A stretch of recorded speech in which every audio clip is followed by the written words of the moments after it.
coming down to the wire like that is just crazy. So walk me through that last sequence there. Well, I thought our defense, for the most part, all night played tremendous, and we got fortunate we got a holding call, but we were held when they tossed it into the end zone in overtime. So we pushed them back, but then we held them off, and 5 yards on first down for us to the 5, and we thought we'd sneak our swing back through on a quick hitter, and they stuffed that up pretty good. And then play we've been working on for quite a few weeks, and I'm noted for that, working on something and hammering it for a long time before we pull it out and use it. And we threw it up to one of our best guys, and it was a really good throw and really good catch. Mm-hmm. And you said your defense tonight, the stops that they made down inside the 10, 15-yard line was just awesome. Yeah, and their defense did too. I mean, I went for it on 4th and 1 at our own 15. That's not typical of us, but guys wanted to go for it. I probably should have, well, now I know I should have called something different. They were taking away some things off tackle.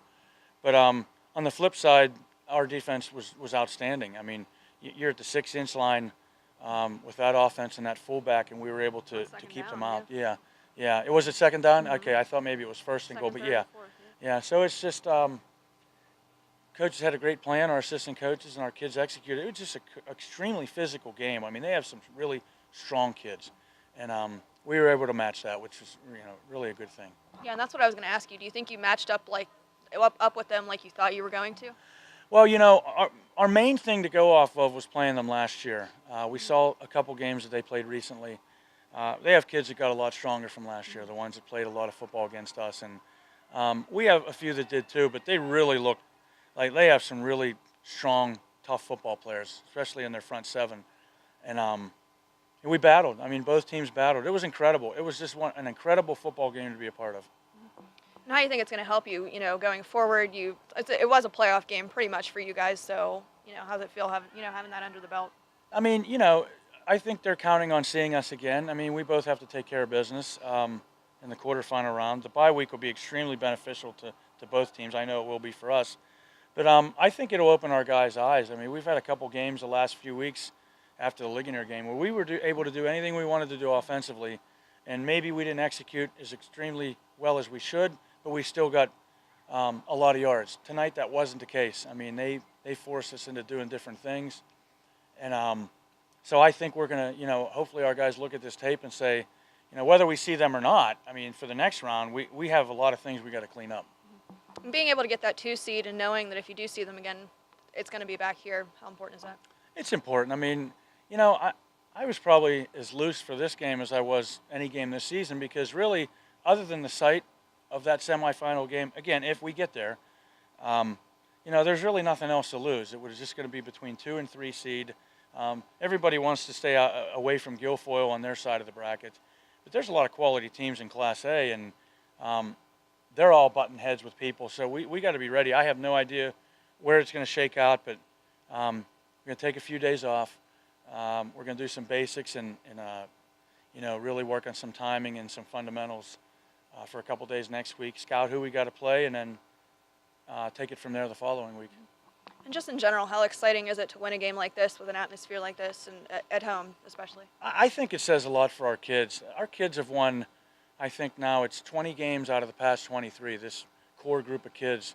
And I just think they don't get fazed by the situation. I know the Portage kids didn't get fazed because they were right there in the middle of it too. And it's incredible. They're teenage kids. I might have been peeing my pants out there, and I played high school football. I played in playoff games, and just this atmosphere, and I think it's something they'll never forget. It's just, to me, it's an incredible experience and a memory that nobody can take away. Yeah, and I was going to ask you about the 4th and 1. Was it your decision? You said the kids wanted to go for it. It was my decision. Yeah, right. Yeah. Of course, kids are going to want to go for it. We got a 220-pound fullback. They played it well. We did not get off the football and sustain blocks there. He got hammered right away.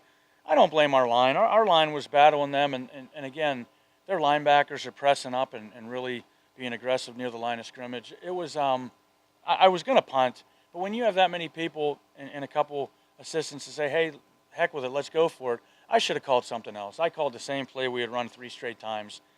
They were sliding to it and adjusting to it, and I didn't go back to something else to a different area of the offensive line, so that's my fault. But and then they scored, which made me feel worse.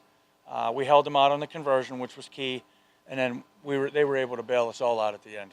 So. And then their passing game, were you expecting them to be able to do that against you guys?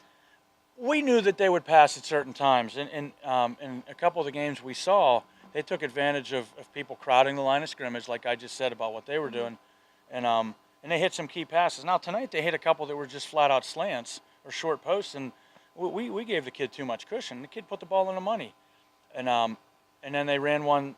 They ran like a juke and go on one down the sideline. I think that's where we actually kept them out of the end zone, if I'm not mistaken, when they hit Randazzo down the sideline.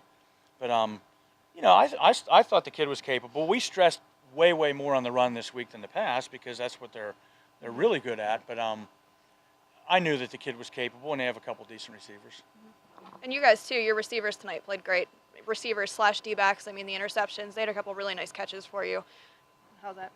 I mean, it was just one of those things. Both young quarterbacks were under a lot of duress, and both made some nice throws.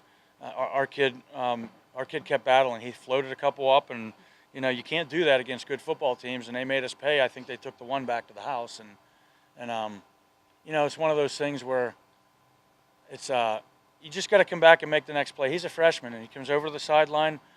We fumbled a snap on 4th down in their territory, and we were frustrated. And we said, we got to stop. These things got to stop. And then 5 seconds later, we're telling him, okay, here's what we need to do. And he forgets it. He puts it behind him. It's just tremendous poise for somebody his age. And then how scary was it after they got that 2-point conversion to go up 8-6, knowing that it could come down to something like that? I really thought at that point there'd be a lot more points scored. Honestly, I thought both offenses would score some more points. So I wasn't too concerned. In fact, I think we moved the ball a little bit before the half, but then they stopped us. And that's one of those things that was like a big fight. You punch and counter punch. And fortunately, what we did at the beginning of the second half was we kind of imposed our will and got a score and got the conversion. So we're up 6 instead of 4. And it's just funny how everything went. And it comes down to that. I can't remember the last time I was even part of an overtime game. And it's just I can't say enough again about how both teams just played their guts out. They really did. And both coaching staffs, I thought, made some key critical decisions to put their teams in good position. So hats off to both teams, really. And then did you guys make the right adjustments at halftime, or do you think they got worn down a little bit in the second half? Because they had the ball most of the first half. They did. I mean, I don't know if it's so much about adjustments. I thought both teams played very well against the run, both halves. And it was just a matter of, I know both our guys were getting tired too. We had backs that were cramping. I don't know if Wiggins was cramping or not, but he still kept running hard. And Randazzo, I think, is just a fantastic athlete. And the young quarterback, he runs the ball. He's shifty.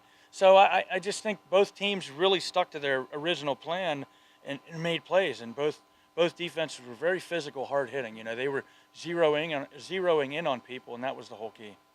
All right, Coach. Sounds good. Thank you.